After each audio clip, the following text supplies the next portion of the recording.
Hey everyone, Mark Meckler here, president of Convention States. I've been away for a few weeks. I hope you noticed anyway. I've been traveling out of the country, resting, recuperating. I literally haven't had a vacation like that in, my entire lifetime. So Patty and I went out of town, shut the computers off, shut the phones off, really just enjoyed ourselves, relaxed. And I am back refreshed, reinvigorated, more amped up to be in the fight for liberty than ever before. So I'm glad to be back with you on the Sunday Night BattleCry. The first thing I want to start with is our call to action, because we're not just about talking, we're really about doing. We're activists because we're active. So I have a call to action for you this week. It's a big one. And so get ready, be up to the challenge. I'm asking you to run for office.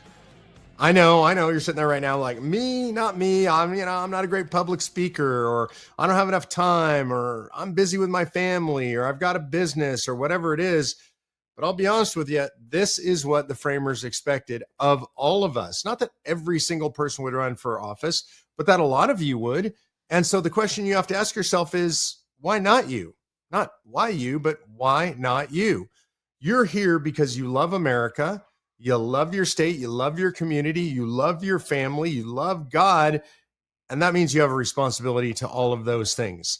And one great way to actually live out that responsibility, to live out that duty, is to run for office. Now, it doesn't mean you have to run for your state legislature. It could be something simple like running for a city council or a county board seat or a board of education seat, anything where you can take the values that I know you have, that you've learned from listening to me, taking biblical citizenship, hanging out at Patriot Academy, reading the Heritage Guide to the Constitution. I just got my new one here in the mail. Whatever it is, I know that you've gotten that education, that you have those core values, and that you would be a great elected official. So why am I giving you this call to action right now? Well, because here we are. It's October. Elections are next year. The time to make the decision is now. And then you start building your network. You start going out and speaking at churches, or go out and speak at the Rotary Club, or wherever you can get in front of people. Go out and shake hands and kiss babies, the political stuff, so that you build that network out and you get the support so you're ready to run for office. Now, one last thing I want to say to you about running for office is it's not easy. This is a high bar I'm asking you to jump over. Don't do it by yourself. Recruit your friends and family to help you. Go to Leadership Institute, go to their website, and get trained on how to get ready to run for office, how to run a campaign, how to get elected. They have great training on all of that stuff. You can do it. I know you can do it. If you're part of Convention of States, you probably have a network of people already who would be willing to support you. And I'm looking forward to hearing your stories about how on this battle cry, you heard the call to action, you decided to answer it, and you decided to run for office. All right, let's get right into the news, because there's been so much that has happened since I've been gone. I can't even go back 3 weeks because, that's ancient history at this point. So let's just talk about stuff that's current in the news. Now, this first one I'm going to talk about is kind of old at this point from a news cycle perspective, but I think this is a story that stays fresh and is going to stay fresh for a long time to come. And this is the story of Charlie Kirk's martyrdom 1 month after. Now, I knew Charlie personally. I don't ever want to overplay that. Charlie and I were not like intimate friends or something, but we did hunt together and fish together. That's how I met Charlie when he was 19 or 20 years old on a hunting trip in South Dakota. And I've been on that trip with him many times. He was supposed to be with me on that same hunting trip in South Dakota coming up here in early November. So I did know Charlie on a personal level. And so when I saw the news, I was actually in Washington, D.C. when that happened. It affected me intensely, just like it affected all of you. Maybe a little bit more personally, but I could not have predicted. I had no idea, and I don't think anybody did, what would happen after Charlie was martyred. The effect on the entire world has been truly astounding. And really, the blood of martyrs grows the church. We know that. That's a historical fact. But what we've seen with Charlie is, if you look at TPUSA right now, 350,000 new kids have signed up to be part of TPA. 350,000 people. That number is extraordinary. 130,000 new chapter requests last time I heard. Now, they only have 11,000 existing chapters. There are only 22,000 high schools in the United States of America. So the idea that there are 130,000 new chapter requests means multiple kids and multiple schools requesting to start chapters. I think this bodes well for the future of Turning Point USA, don't you? Also think it bodes well for the future of the United States of America. That means a lot of young people were completely inspired by Charlie Kirk. I can't even describe the numbers of people that I talk to as I travel around the country now who say, I'd sort of heard of Charlie Kirk, or I'd never heard of Charlie Kirk, and now I've watched a bunch of his stuff. He has billions of views now. And from watching him, I realized he's not only reasonable, he was awesome. This is a guy who was willing to talk to anybody about anything respectfully, and he could defend all of his positions really well without being brutal, without attacking other people. We see so much online of people saying so-and-so destroys the liberals, so-and-so crushes this person. That was not Charlie Kirk. Charlie Kirk's way was to engage in dialogue. If you watch Charlie Kirk, a lot of times what he'll do is he's got a microphone in his hand. When the other person's talking, he puts his hand down. He sets that microphone down. And the reason for that is he's listening. He's not waiting for his next opportunity to talk. He is genuinely absorbing what that other person said. What a model for a civic society. And this is really what we need in the United States of America, is actually to be able to talk to each other. Very difficult in this world, but Charlie was a master at it. I would argue that Charlie has revitalized the American church as well, not just politically, not just a political revival with all these kids joining, but reviving the American church because he was bold about his faith. He spoke about it openly. He spoke about it all the time. If you watch Charlie Kirk videos, you'll see when he answers almost any question, he wraps it in scripture. He brings it back to the Bible because that was the foundational text for his life, as it should be if you're a Christian. And he knew it well enough to lead his life that way and to bring out examples from the Bible when questions came to the fore. So I think what we see 1 month later is Charlie, sadly, is much bigger in death than he was in life. His wife, Erica Kirk, his widow, stepping up to the plate in a bigger way than I can possibly imagine, forgiving his killer publicly, accepting the congressional, the Medal of Freedom, the highest civilian honor in the United States of America, presented by President Trump posthumously to Charlie through his widow, Erica. That was an incredible scene at the White House. By the way, President Trump flew across the world to be home in time for Charlie's birthday to do the appropriate honor for Charlie on what would have been his 32nd birthday. Unthinkable tragedy turning to victory. I mean, this is an incredible thing, and it doesn't make it any less sad that Charlie Kirk is dead, that he was taken from us, from his family, from his wife, from his kids so early.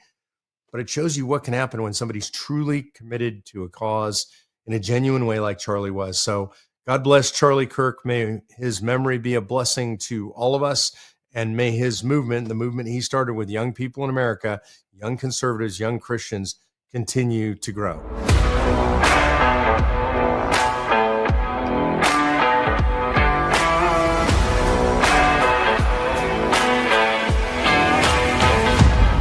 All right, in more recent news, we have the deal between Israel and Hamas in Gaza. The hostages are out, the last remaining living hostages.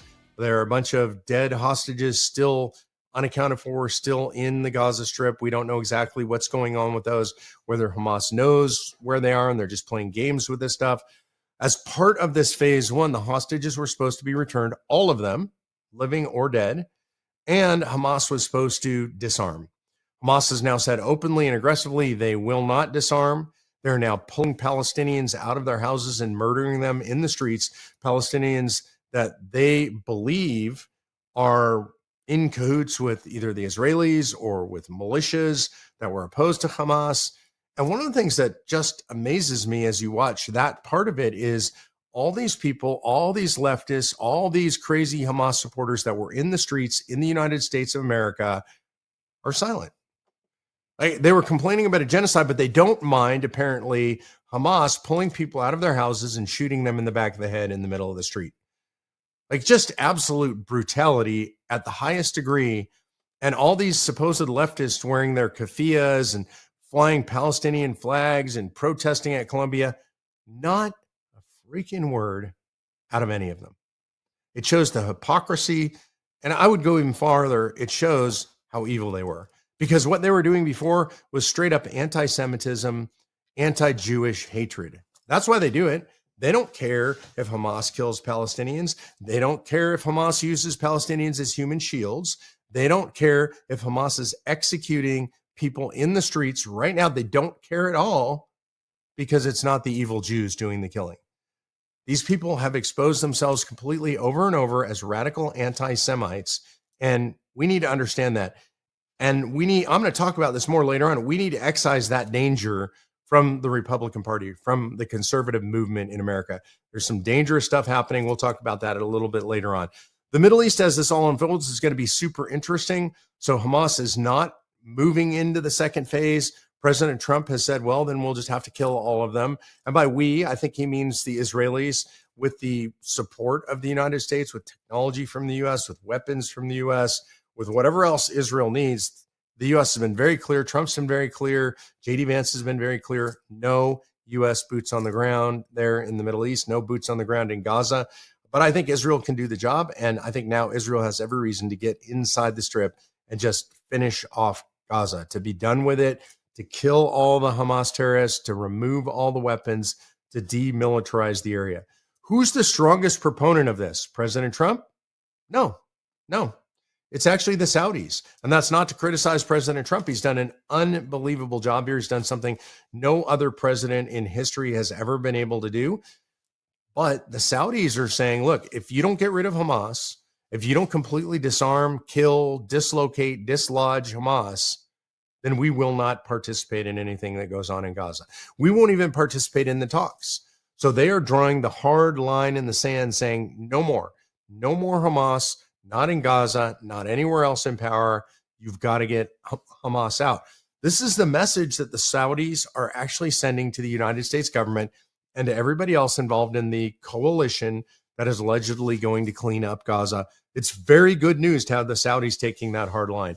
If we can get past this stage, what you're going to see is the Abraham Accords break out, meaning there's going to be a lot more peace agreements between Israel and Arab nations, including, I think, the very first being Saudi Arabia. And you're going to see a bunch of other Arab nations follow suit, Muslim nations follow suit. And that is going to be incredible for that area of the world. I think we're going to see something transformational, certainly something I've never seen in my lifetime, you've never seen in your lifetime. I do believe that in the near future, we are going to see a Middle East pretty much widely at peace. Now, do I think that's permanent? I don't know. These are age-old, blood libel kind of feuds. They've been going on for thousands of years. Is it permanent? Probably not. But could we get decades of peace, 50 years of peace, 100 years of peace? Maybe. I don't know. But I think what's going on in the Middle East, generally speaking, is pretty good right now. All right, let's move on to another area in international relations, and that's Russia and Ukraine. Right now, President Trump just finished a 2-hour phone conversation with President Putin. We don't really have any idea what was said during that phone conversation. That's a pretty long phone conversation, so I'm sure there was some substance in it. They weren't trading sports scores or baking tips. They were talking about, obviously, the war between Ukraine and Russia. And Trump is also just met with Zelensky at the White House.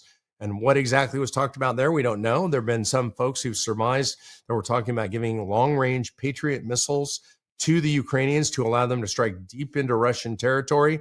They're already doing that with drones, but if they garnered more capacity to be able to do that, they can put more pressure on Russia and actually create a situation where maybe we can get a settlement in this war. Let's remember, President Trump has managed to force a settlement in 8 international conflicts just during this term of his presidency.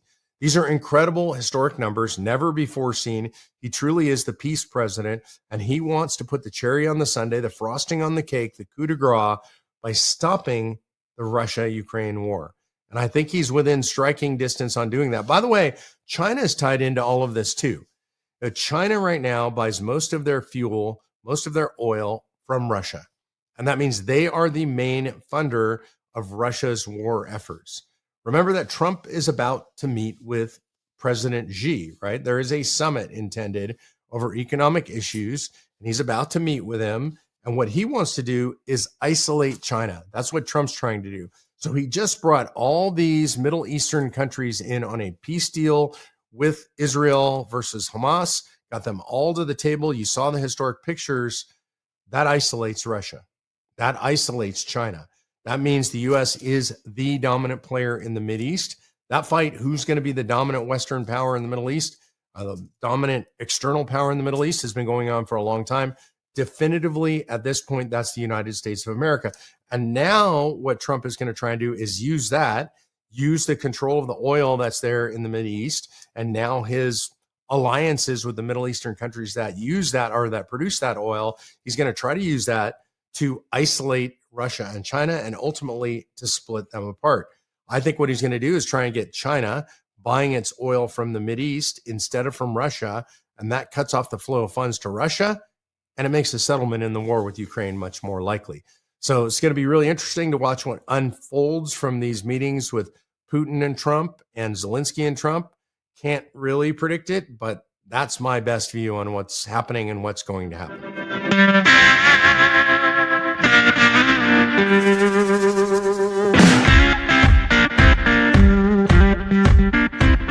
So going from overseas to back here in the United States, let's start with the Schumer shutdown.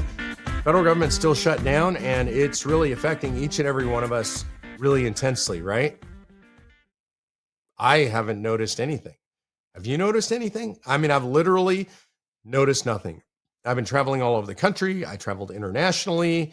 I drive around here in Texas.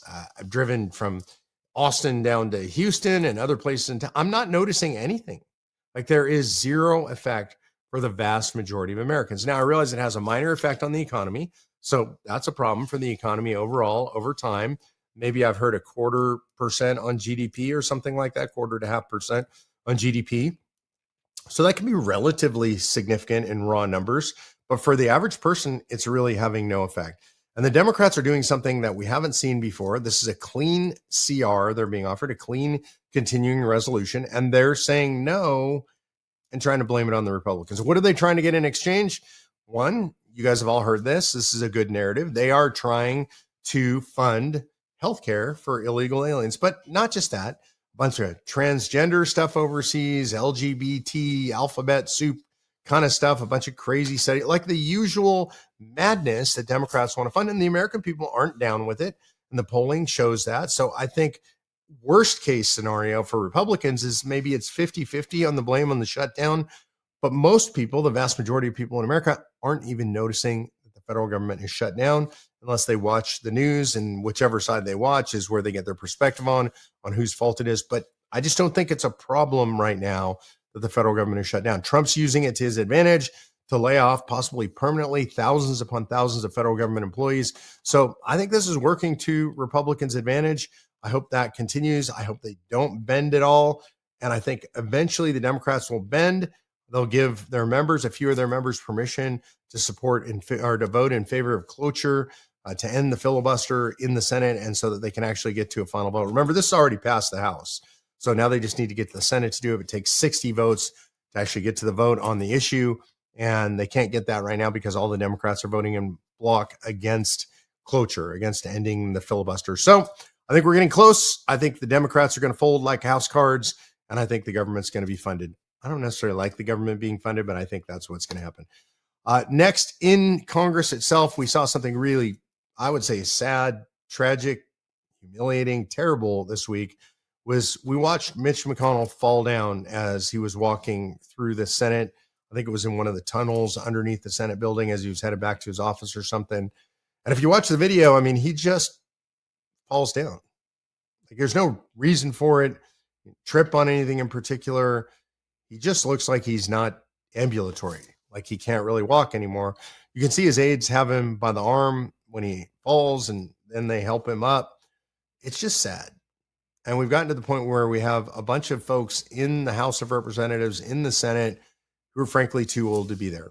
And we saw Dianne Feinstein die in office. We've seen a Democrat congresswoman, I think it was, who was in a nursing home somewhere, who was not even showing up and was still a member of Congress. It's probably time for age caps on Congress, some form of term limits on Congress. Wouldn't you agree?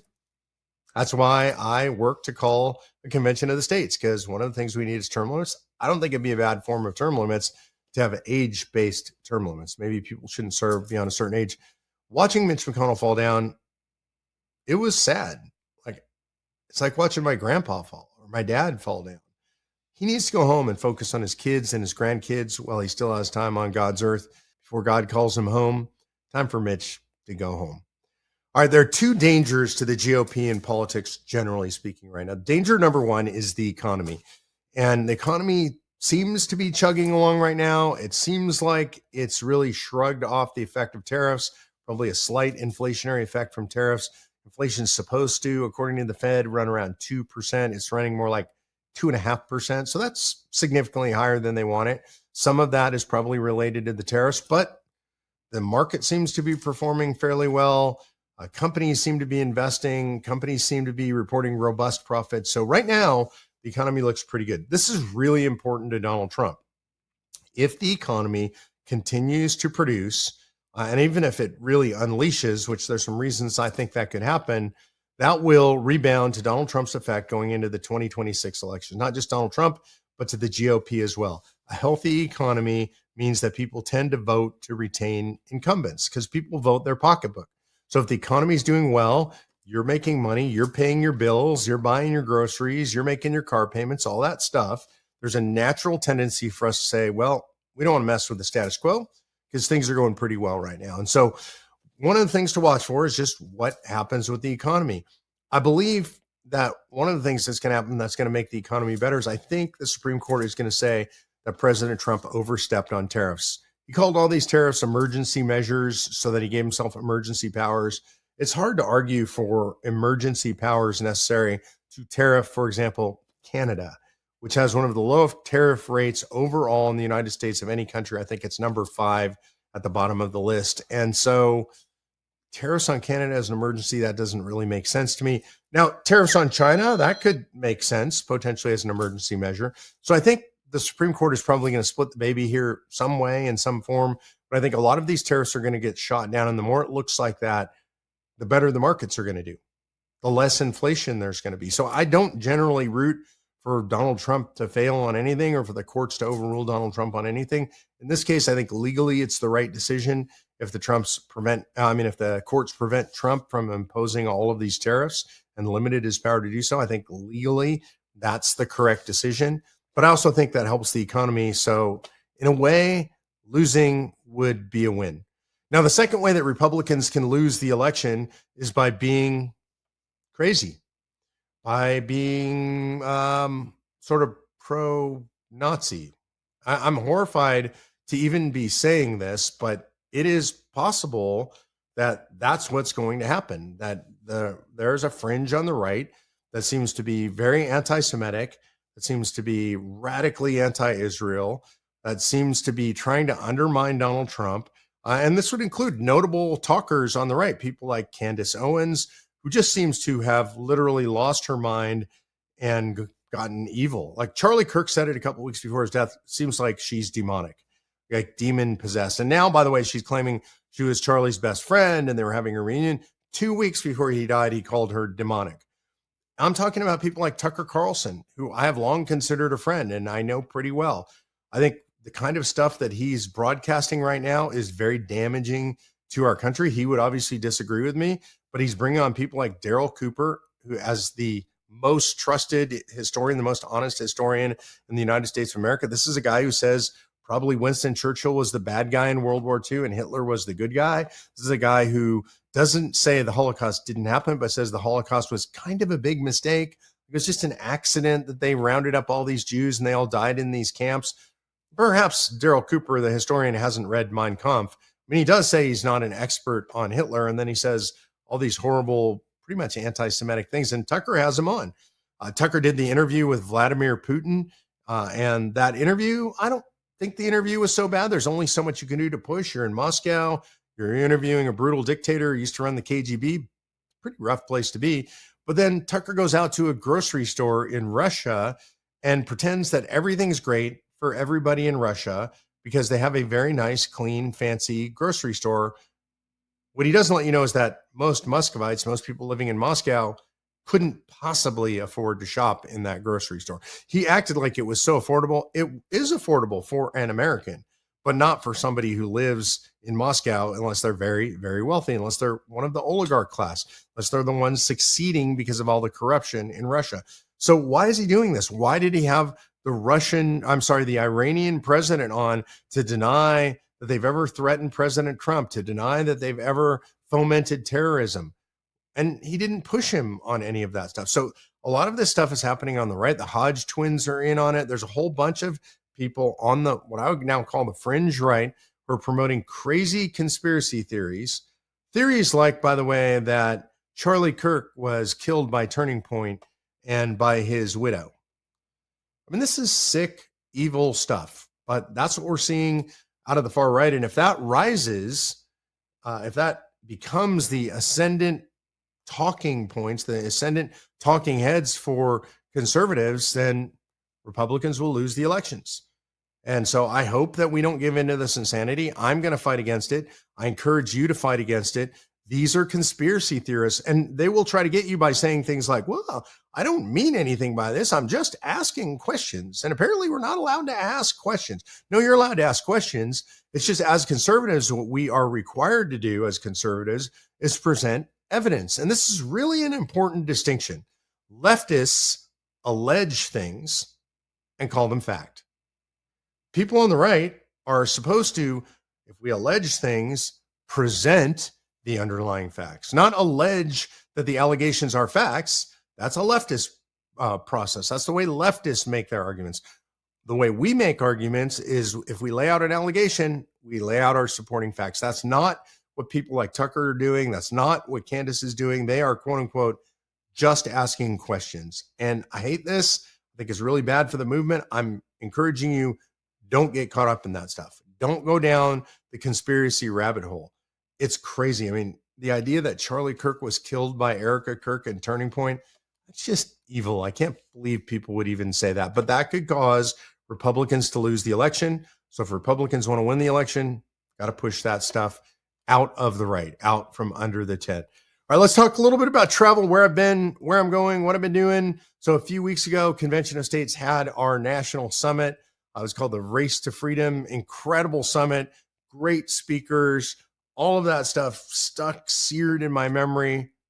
But the thing that was best was just having the grassroots. There are like 400 people there from all over the country in Indianapolis, hanging out with y'all, being able to have dinner with you guys, being able to sit around after the sessions with you guys. That to me was the best thing of all. And we had a state volunteer of the year announced. We had a state of the year, state team of the year announced. Both of those, by the way, Texas, super proud of the Texas team. And I know I live in Texas. I had nothing to do with selecting them. I'm not even part of the selection process. Our regional directors get together and they decide on who is the state team of the year and who's the volunteer of the year. This year, volunteer of the year, John Van Campernoll from Texas. I don't know how many thousands of miles John put on his car driving all over the state, promoting Convention of States. He has a saying, I'll go anywhere, any distance to talk to anyone about Convention of States. And he definitely did it. He was a permanent presence in the state legislature this year. That's why we passed the resolution clean. We needed a new resolution, removing a sunset clause. John helped to get that done. Whole team was incredible. They were nominated and won state team of the year, led by the incredible state director, Erica Hatfield. And she's got a whole team of leaders. Both those guys would say, it's not me, it's my team. And I agree with them. They have incredible teams. Congratulations to everybody in the great state of Texas for your volunteer of the year and for your state team of the year. One last thing I want to add, we had a new award given to Michael Riley. It was the John Quincy Adams Award. Duty is ours, results belong to God. Michael Riley is a volunteer from the Eastern Seaboard for Convention of States, came down with a very difficult disease, a muscle wasting disease, pretty quickly ended up in the hospital in a care facility, paralyzed from the neck down. This was a healthy, vibrant guy, now paralyzed from the neck down, can't speak, eats through a tube, as difficult as you can possibly imagine your situation being. And through it all, Michael's just been a champion with an incredible attitude who actually still does Convention of States work. He's online. It's an amazing thing to see. He works a keyboard with his eyes, literally, and types messages and participates in chats and posts things on X. It's Michael Riley. His last name is spelled Rilee. We had a moving tribute to Michael. Can't say it enough. Like, I am so inspired by Michael Riley. Everybody at the event was inspired by Michael Riley. And I think ultimately tens of thousands, maybe millions of people will be. Michael, if you're watching, we love you, brother. Keep going. We're praying for you. So that's the summit. Then after the summit, I went out of the country for 3 weeks. I actually went to Greece, traveled around Greece, got to see Athens. Probably the highlight for me was going to Corinth and seeing in Corinth where the Apostle Paul walked the streets, where he sat up on the bema and was tried by Roman authorities for crimes against the Jewish law. The Romans, of course, refused to convict Paul because they said it's not for us to enforce Jewish law. But that's where he lived for 18 months in Corinth. We're actually in the city of Corinth, walking among the ruins. What an experience. I mean, I've been to the Holy Land, so I've walked where Jesus walked, but just another incredible experience to walk where Paul was in the city of Corinth. Above Corinth is a fortress called Acro-Corinth, up on the top of the hill like Acropolis, but this is the Acro-Corinth. One of the most amazing castles I've ever seen in my life. Lots of ruins up on top of this. It is a strenuous hike to get up there. Patty and I did it with a bunch of our friends, and man, it was worth every step. I love earning a view. You know, you make the hike and you get the view at the top, and that way you feel like you earn the view. We definitely had to earn that view. It was amazing. So that's where we were for the last few weeks. Coming up next week, I am going on the No Snow, No Gas tour, and that is in Wyoming and Montana. That's a little bit of an inside joke. Last time Rick Green and I went to Montana and Wyoming, we ran out of gas. I admit it, we ran out of gas. I blame it all on Rick, of course, even though it probably wasn't his fault because I was driving when it happened. Anyway, we ran out of gas. We're not going to run out of gas this time. We're hoping we don't get snow. We're praying we don't run out of gas. The snow part, well, that's not in our control. The gas part's definitely in our control. So no snow, no gas tour coming up. Montana and Wyoming. You can go to our website for details. I know one of our stops is going to be in Sheridan. So if you're anywhere near Sheridan, feel free to drop in and visit us. Hopefully it looks like it's going to be a little bit cool. We're going to enjoy ourselves. We're going to hang out with some grassroots. We're going to have a good time. Rick and I always have a good time when we're traveling together.